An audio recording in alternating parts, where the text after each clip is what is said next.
voy a permitir presentarlo.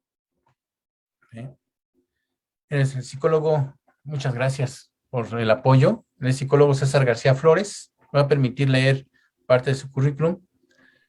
Él es psicólogo por parte de la Universidad Mexiquense del Bicentenario, y ha participado en el programa Delfín, residente, del programa número 26, Verano la Investigación Científica y Tecnológica del Pacífico. También ha participado en la capacitación sobre inteligencia emocional con la institución Villalpando y Asociados. ¿Sí? También ha participado en la Institución Mexicana del Seguro Social para el cuidado de la salud mental en situaciones de emergencia, y actualmente es coordinador de difusión de la Sociedad de Psicoterapias Cognitivo y Comportamentales de México. Él en estos momentos nos va a dar el tema. Bueno, y muchas gracias por su apoyo, psicólogo César García. Muchas gracias. Muchas gracias a SICOM a través de usted por la participación.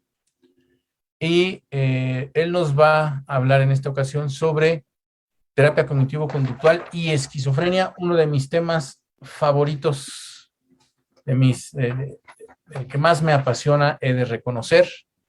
¿Vale? Y bueno, me voy a permitir compartir página para yo pasar sus diapositivas, como me lo solicitó, y me dice la siguiente y yo le voy dando. ¿Sale?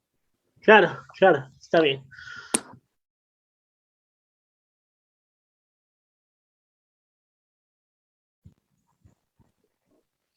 Bueno, como ya lo había dicho el doctor Alejandro, yo soy César García, soy integrante de SICOM y también provengo de la Universidad Mexiquense del Bicentenario. En esta ocasión, yo les hablaré un poco acerca sobre la terapia cognitivo-conductual en la esquizofrenia. Todo esto dentro del legado de Aaron Beck, pues ya que él fue una gran influencia para que la terapia cognitivo-conductual se pudiera llevar a cabo dentro de la esquizofrenia. Porque como estaremos revisando en la siguiente diapositiva, por favor. Comenzamos esta historia o esta ponencia haciendo un retroceso en el tiempo. Anteriormente, por así decirlo, había una lucha entre las corrientes para disputarse sobre el tratamiento de la psicosis. Estas dos corrientes que se peleaban esta posición era el modelo biológico versus el modelo psicoanalítico. Pero todo esto, pues, ¿cómo comenzó? Bueno, el modelo biológico versus el modelo psicoanalítico. Esto comenzó con los estudios que se realizaron alrededor del año 1960, del 1970, donde todo esto se llegó a la conclusión de que el psicoanálisis no solo era ineficaz, sino que además, en cierta parte, podría ser dañino o podría iatrogenizar a los pacientes. Y esto fue cada vez derivando a que el modelo psicoanalítico no se tomara tan en cuenta, porque se le sumaron los avances psicofarmacológicos que permitieron mejorar el pronóstico de la esquizofrenia. Y por lo tanto hizo que los biologistas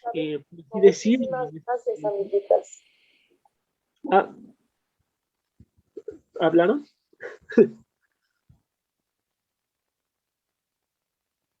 Adelante, disculpa, ya silencié el micrófono.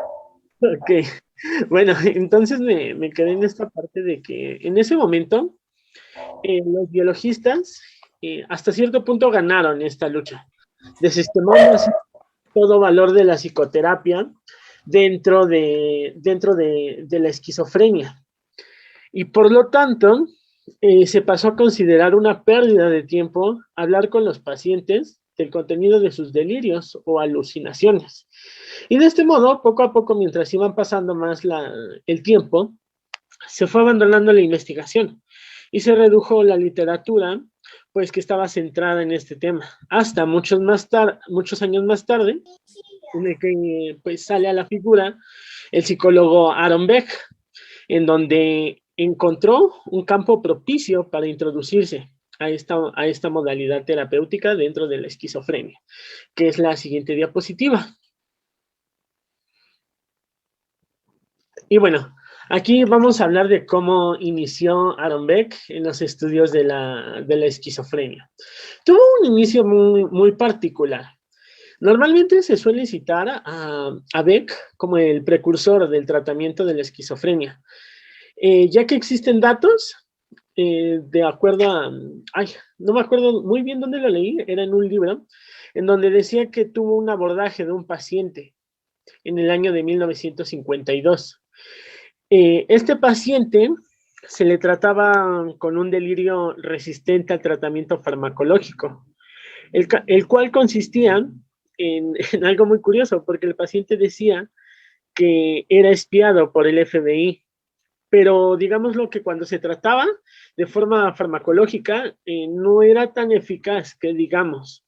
Entonces, esto derivó en que Aaron Beck fue uno de los psicólogos que lo trató. El abordaje en total duró alrededor de unas 30 sesiones. Y lo mejor de todo es que luego de todo esto, el paciente adquirió la capacidad de cuestionarse y razonar sobre sus creencias erróneas cuando empezaba a sospechar que estaba siendo observado.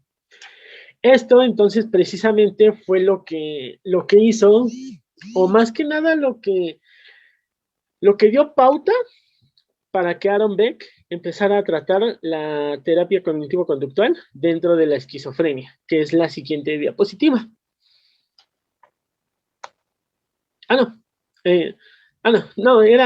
Nos quedamos en la anterior, en esa, sí, gracias. Bueno, ¿cómo logró Beck hacer esto? ¿Cómo logró que el paciente hasta cierto punto se cuestionara y razonara sobre sus creencias erróneas? Bueno, para esto Beck aplicó las técnicas similares a las que había utilizado con éxito en sus tratamientos en la depresión, porque los inicios de Beck se remontan a la depresión y poco a poco fueron incrementando. Tomó a las ideas delirantes del paciente al estilo de pensamientos automáticos. Las fue desafiando y también fue realizando una búsqueda de alternativas para que, digámoslo, este tratamiento pudiera tener, pues, alguna solución, o más que una solución, pudiera llevarse un proceso terapéutico mejor y con más éxito dentro del paciente. Y eso es como llegamos a la siguiente diapositiva, en la cual nos habla acerca sobre el proceso terapéutico. Pues, está muy, por así decirlo, muy sencillo, porque se construye principalmente solo de 3 cosas. Pero el poderlas lograr, principalmente con los pacientes que tienen esquizofrenia, pues es todo un reto. Tenemos que el primer punto para lograr un proceso terapéutico bien y que podamos tener resultados, pues, óptimos, es construir la alianza terapéutica. Para comenzar el tratamiento de todo esto, digámoslo que la literatura de Aaron Beck insiste en una premisa básica, y esta es construir una buena alianza. ¿Por qué? O digámoslo, ¿por qué es tan importante más que los otros 2 puntos? Esto es muy importante porque no debemos de olvidar que en general los pacientes han sido descalificados en su discurso, por lo que no es fácil que puedan confiar y contarnos aquello que les preocupa. Será necesario construir primero este vínculo para que, por así decirlo, después lo vayamos consolidando, para que la terapia pueda instrumentarse de manera correcta. De esta misma forma, será de suma utilidad establecer un buen vínculo con la familia, si es que lo llega a tener el paciente. Porque recordemos que en muchas ocasiones, y a veces a causa de algunas intervenciones psicológicas, los familiares, o a veces, particularmente si hablamos de menores de edad o de personas que todavía son responsables de sus tutores, o por así decirlo, los padres, pueden hablarse en sentidos señalados como culpables de la enfermedad del paciente, con lo que el brindarles otra explicación acerca de este problema y hacerles saber que tiene mucho para aportar en general, pues en cierta parte posibilita que podamos sumarlos como aliados a este tratamiento, para ir construyendo como un proceso terapéutico holístico para que abarque todas las áreas del paciente. En segundo punto, pues tenemos reconstruir el primer episodio. Esto es algo a lo que hay que prestarle especial atención y es algo que a veces se llega a olvidar muchísimo dentro del proceso terapéutico en la esquizofrenia. ¿Por qué? Porque esto lo que nos va a ayudar es a la recolección de elementos acerca del primer episodio psicótico y de las circunstancias que rodearon la aparición de este episodio. Por lo general, digámoslo que cuando se saca a la luz todo esto, podemos ahondar un poco más sobre los síntomas actuales e introducir una continuidad donde aparentemente no la había. El contenido de estas alucinaciones que lleguen a tener pues los pacientes, los delirios, suele comprenderse mejor cuando se clarifican en este contexto del primer episodio, de que podamos ahondar lo más que se pueda dentro de todo esto. Y por último, dentro del proceso terapéutico tenemos que es normalizar la experiencia. Aquí hay otros dos autores que se basaron en Beck y se llaman Turlington y Kingdom. Y esto los llaman ellos como un enfoque normalizador. ¿Por qué? ¿Por qué un enfoque normalizador? Bueno, porque se plantea que más que tratar que el paciente acepte el diagnóstico, lo que podría hasta cierto punto incrementar su sentimiento de alienación con su entorno social, digamos lo que se intenta hacer dentro de la terapia cognitivo-conductual en la esquizofrenia es normalizar la experiencia, haciendo hincapié en que determinadas circunstancias, pues hasta cierto punto, son para cualquier persona tener experiencias similares a las del paciente. En esta parte, ¿a qué se refiere? Bueno, se refiere a que si bien entendemos que la esquizofrenia comprende una dimensión más compleja de estos síntomas, lo importante es acercar al paciente a una comprensión empática de esta experiencia, de todos los síntomas que llegue a tener. Para ello puede ser útil, no lo sé, por ejemplo, si el paciente se siente perseguido por la policía, como en el caso que enunciábamos anteriormente, podría hacerse que relatarle algún episodio similar en el que nosotros mismos pudimos habernos sentido así. Esta intervención no implica, digámoslo, reforzar la idea que el paciente sostiene como verdadera, sino va a estar encaminada a que se apunte a que él pueda percibir que lo comprendemos. Y a partir de esto podremos empezar a investigar la validez del contenido delirante en un marco más favorable. Porque precisamente esto es lo que rescata la terapia cognitivo-conductual dentro de la esquizofrenia. Que todas estas ideas delirantes que dentro de la cuestión biológica o dentro de la cuestión farmacológica no llegan a tener algún sentido, pues dentro de la terapia cognitivo-conductual se vuelve a retomar y a realzar este sentido para darle validez al contenido delirante. Porque, pues, como ya se ha mencionado, está comprobado que este tipo de intervención contribuye a desestigmatizar este trastorno dentro de los pacientes, disminuyendo la vergüenza y depresión asociadas, así como también ayudar a tomar un rol activo en el tratamiento y sobre todo mejorar la adherencia terapéutica, que es uno de los últimos puntos que estaremos viendo. La siguiente, por favor. Dentro de todo esto, pues es muy grande la literatura, pero a continuación pues estaré hablando un poco sobre el abordaje de los síntomas específicos dentro de la terapia cognitivo-conductual.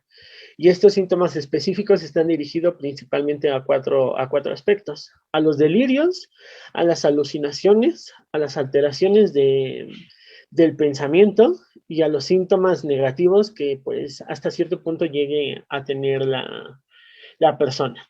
Así que pues por favor, la siguiente. Listo. Estamos en el tratamiento específico para las alucinaciones. Es uno de los tratamientos un poco más largos, pero vamos a tratar de resumirlo lo más que podamos.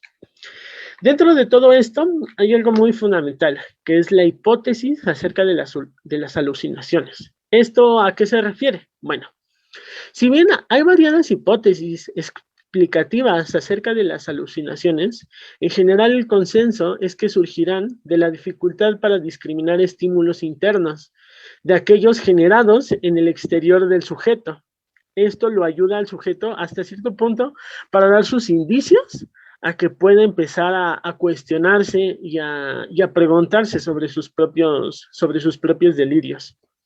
Después de esto, lo que tenemos que hacer es empezar con estrategias cognitivas en alucinaciones.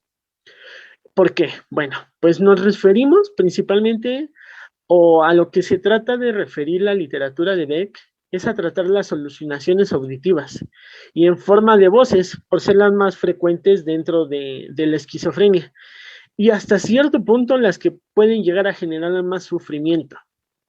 En general se interpreta que este sufrimiento está dado porque los pacientes les otorgan crédito a lo que escuchan, les otorgan pues hasta cierto punto, a veces hasta control, ¿no? Además de atribuir su origen a algo omnipotente o alguna fuerza extraña y poderosa, lo cual les genera la sensación de que son incontrolables y que hasta cierto punto pues hay alguien más que les dice todo esto. Una de las estrategias que plantea Beck y también los autores que habíamos mencionado anteriormente, que es Turnington, es algo que se llama retribución. ¿Esto de qué trata? Bueno, esto es generar una explicación alternativa en el paciente. Por poner un ejemplo, es que pueda considerar las alucinaciones como un desequilibrio bioquímico, en lugar de hacer hincapié que son producidas por un trastorno mental. Y aquí ya reafirmamos un poco más sobre lo de las hipótesis acerca de las alucinaciones. Vamos haciendo que el paciente poco a poco se vaya cuestionando sobre este sentido. Y por lo tanto, siguiendo con el modelo de normalizar la experiencia, también se le puede explicar al paciente que bajo determinadas circunstancias, en un ejemplo, en el consumo de sustancias, el de privación sensorial o ser tomado de rehenes en algunos casos, todos podemos llegar a alucinar. En este punto puede relatarse experiencias de personas que tras perder un ser querido, creen verlo en la calle o escuchar su voz que los llama.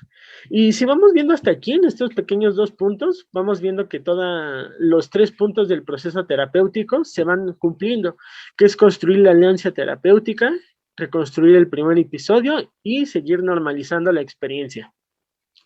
Después de esto ya van un poco de estrategias más, pues por así decirlo, más ligeras, que es llevar un registro de voces, en donde el paciente tiene que determinar frecuencia, intensidad, duración, así como también la variabilidad en el tiempo, ya que esto nos permitirá tener una guía para operar más eficazmente sobre ellas.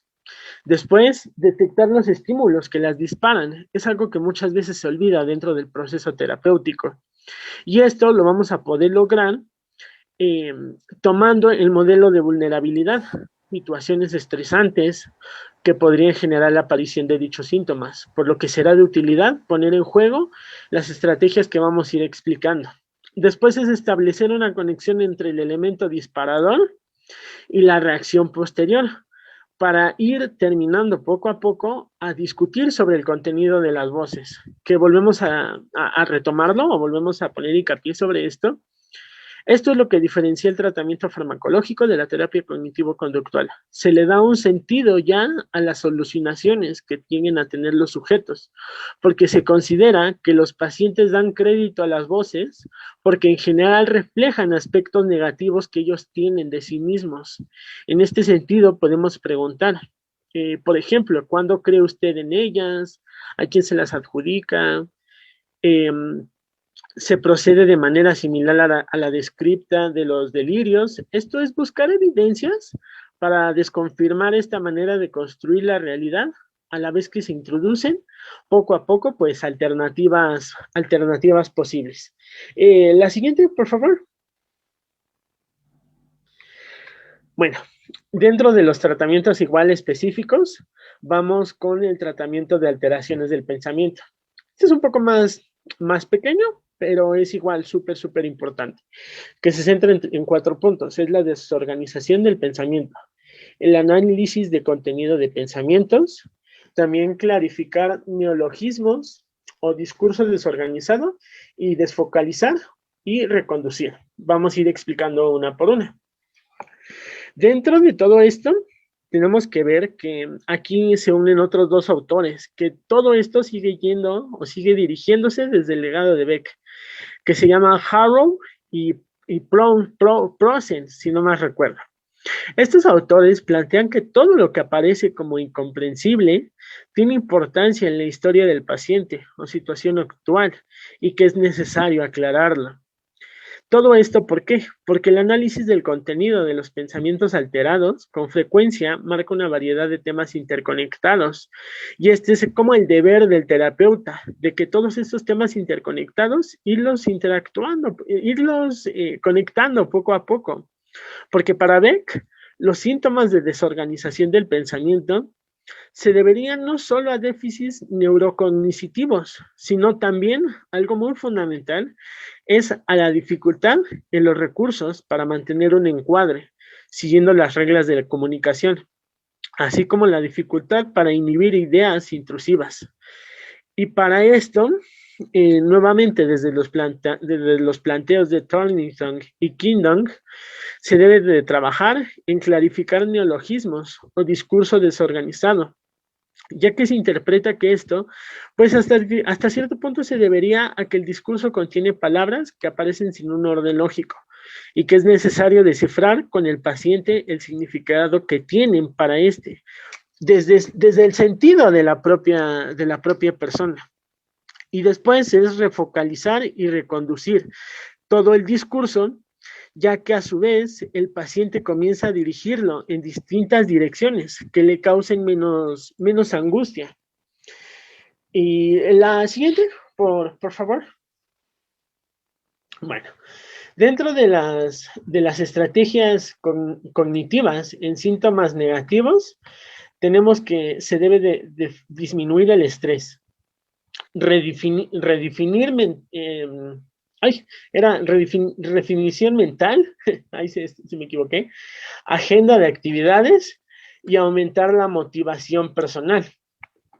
Todo esto, volvemos a decirlo, que es desde los 3 puntos que Aaron Beck planteaba en los primeros pasos para el proceso terapéutico. Y esto, pues se da desde algunas consideraciones. ¿Por qué?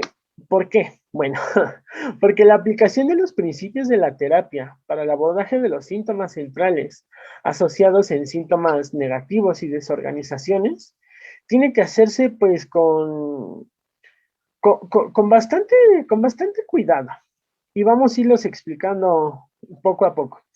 Dentro de las estrategias encontramos que disminuir el estrés se debe de trabajar con el paciente y la familia para evitar que éste se sienta presionado. Explicar la necesidad de recuperarse, en primer lugar, para luego proponerse otros objetivos. Esto se puede disparar a que una fractura que se esté consolidando, que necesita un tiempo de inmovilización, para luego poder, hasta cierto punto, funcionar mejor. Después encontramos que es redefinir metas. Muchas veces algo que se olvida dentro es que la desmotivación se genera por plantearse metas demasiado elevadas, difíciles de alcanzar. Para evitarlo, las metas a largo plazo deben de ser redefinidas en pequeñas metas que sean posibles de alcanzar para el paciente. A su vez, el logro de estas, pues poco a poco irá actuando como motivadora para plantearse otras, siempre buscando un equilibrio entre el punto de escasa motivación y el exceso de exigencia. La agenda de actividades, de cierta forma similar, esto se tomó mucho de la terapia de Aaron Beck en la depresión. ¿Por qué? Porque esto se debe partir de la actividad basal del paciente para ir incorporando progresivamente actividades que al lograrlas funcionen como un estímulo hasta cierto punto muy reforzante hacia el paciente. Y terminamos con aumentar motivación personal y social, ya que se intentará que el paciente encuentre que el paciente encuentre dentro de sus áreas de interés aspectos que lo lleven a desarrollarse como persona, sin desconocer las dificultades inherentes a su cuadro, pero apuntando más allá del manejo de síntomas. Y esta es la parte para estrategias cognitivas en síntomas negativos. La siguiente, por favor. Bueno, entonces encontramos que las intervenciones que hemos estado enunciando en toda esta ponencia se deben de centrar en algunas cosas importantes y solo va a funcionar como un repaso, que son en los síntomas persistentes, en la personalidad premórbida y en problemas familiares. A su vez, esto se va a componer de 4 aspectos fundamentales, que es en lo que la terapia cognitivo-conductual tendrá que centrarse. Uno son los estresores psicosociales. Bueno, si llega a haber algún problema por abuso de sustancias, después en la actitud de respeto a la medicación y reacciones adversas hacia el diagnóstico. Aquí hay algo muy, muy crucial que tenemos que recalcar, y es la actitud de respeto hacia la medicación. ¿Esto por qué? Enuncia Beck que muchas veces nosotros, bueno, los terapeutas cognitivos, cuando van iniciando al tratamiento de la esquizofrenia y ven que va mejorando hasta cierto punto, se pierde como hasta cierto sentido este respeto hacia la medicación, pero más que nada por un sesgo del propio terapeuta, creyendo que que las intervenciones farmacológicas hasta cierto punto no funcionan. Y entonces esto es lo que enuncia Beck, que los terapeutas tenemos que tener una actitud de respeto hacia la medicación para que pues el paciente vaya mejorando en todos los aspectos. Y estas son pues las indicaciones que nos enuncia Beck y tanto los autores que son Scott, Kingdon y Thornton. La siguiente, por favor. Bueno, y algo muy fundamental que luego se llega a olvidar mucho, es que dentro de todo esto se deben de practicar el entrenamiento de habilidades sociales. Para esto tenemos cinco puntos. Tenemos que es disminuir el aislamiento del sujeto. Esto se va a lograr por medio de normalizar la experiencia. También se le debe de enseñar al sujeto a aprender a iniciar una nueva conversación. Algo muy crucial y es un poco peculiar es a llevarle un manejo del dinero, su cuidado personal y expresar opiniones o sentimientos. Esto porque una problemática a tener en cuenta en los pacientes que tienen este padecimiento, en pacientes esquizofrénicos, pues es la dificultad de las relaciones interpersonales, las cuales aumentan su aislamiento. Y como hemos visto, van aumentando hasta cierto punto sus demás síntomas derivados de la esquizofrenia. Y está demostrado que el mejorar estas habilidades permiten una mejor comunicación, que hacen que disminuya el aislamiento. Para ello, pues son las series de técnicas que nos enuncia Beck, que son un entrenamiento en habilidades sociales, que consisten en que el paciente pueda aprender a iniciar una conversación, expresar sus sentimientos, opiniones, y lo vamos a ir aumentando en los niveles de complejidad, ya que estas habilidades pueden practicarse individualmente, pero sin duda lo que aporta mayor riqueza tanto al paciente como hasta cierto punto al terapeuta para ver el mejoramiento, pues es la riqueza en el formato grupal. Y esto es más que nada lo que se le enuncia como el tratamiento de habilidades de la vida, que hacen que el paciente pueda, como lo mencionan algunos, pueda ser bueno para la vida y también bueno para la función. La siguiente, por favor. Bueno, y todo esto, ¿por qué no? ¿Por qué optar por la terapia cognitivo-conductual a diferencia de los tratamientos farmacológicos o algunas otras intervenciones dentro de la terapia? Bueno, teniendo en cuenta que el peso de lo biológico en este cuadro, así como la importancia del tratamiento con psicofármacos, es muy, muy, muy importante, tenemos que ver que hay un estudio de Mauser y otro autor que se llama Gork, que llegaron a las siguientes conclusiones, que son en las cuales se deriva la importancia para desarrollar estrategias terapéuticas que complementen el tratamiento farmacológico. Estas conclusiones a las que llegaron estos autores, la primera es que del 25 al 40% de los pacientes continúan presentando síntomas, a pesar de ya estar dentro de un tratamiento farmacológico. El segundo es que abandonan la medicación, y esto es muy grande. Esto lo abandonan dentro del 20 al 60% de los pacientes. Ya no llegan a tener por así decirlo, un seguimiento, ni por parte del médico, ni por parte de la propia familia y a veces ni siquiera de ellos. Y en segundo lugar, encontramos que el 50% de los pacientes interrumpe el tratamiento posterior al año al que se está medicando y hasta cierto punto recae. Es por eso que es de suma importancia desarrollar estas estrategias que complementan el tratamiento, ya que la terapia cognitiva aporta técnicas de ayuda a los pacientes para mejorar sus experiencias psicóticas, enseñándoles no solo a reetiquetar o cambiar las creencias sobre la naturaleza de las mismas, sino hasta cierto punto a revestirlas de sentido psicológico, como lo enunciaba uno de los psicoanalistas pues más de antaño, de Freud. Era algo por lo cual fue muy criticado, de encontrarle un orden al caos y encontrarle un sentido a donde ya no hay un sentido. Y es por eso que se revisten de un sentido psicológico. La siguiente, por favor.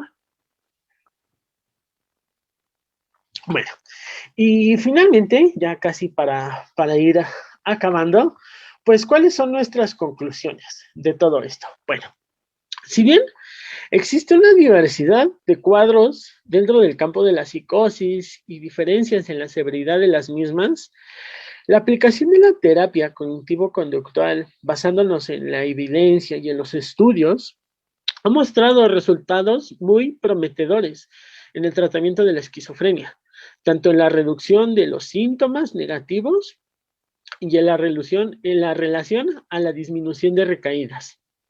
Esta modalidad terapéutica, pues no hay que olvidar que se debe de llevar a cabo con una actitud flexible, que lleve pues al paciente a integrar las técnicas a su vida cotidiana, pero sin olvidar que el paciente es quien debe de seleccionar aquellas que le resulten más útiles o hasta cierto punto menos difíciles para poner en práctica dentro de su vida cotidiana. No obstante, pues somos conscientes que aún falta muchísimo, ¿no? Camino para recorrer dentro de la terapia cognitivo-conductual en la esquizofrenia. Pero con la vasta literatura que vamos teniendo, pues, hoy en día, nos podemos ir dando cuenta que ayuda demasiado a los pacientes a tener una mejor calidad de vida. No solo va el tratamiento pues dirigido hacia los que sufren esta enfermedad, sino como lo vimos anteriormente, también alivia su contexto social, porque normaliza todas estas alucinaciones, ya no se estigmatiza tanto, no para la sociedad, sino ya no los propios pacientes que sufren esquizofrenia estigmatizan tanto este trastorno. Y bueno, la siguiente, por favor. Esta es la bibliografía de donde salió la información. Y bueno, ya la última diapositiva. Bueno, muchas gracias. Ese es mi nombre, es mi correo electrónico y espero les haya agradado.